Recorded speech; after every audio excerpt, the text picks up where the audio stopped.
Want to download non-copyright songs on your iPhone? It's simple. Here's how you can do it.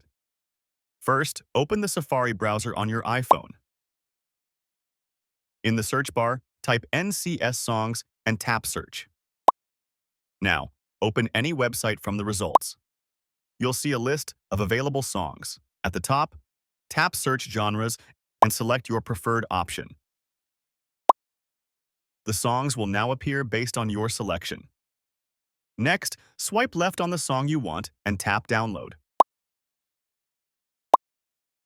A pop-up will appear. Tap Download again to confirm. Repeat the same steps if you want to download more songs.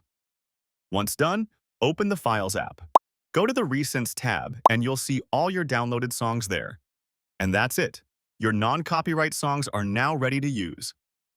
If this helped, don't forget to like and subscribe for more quick iPhone tips.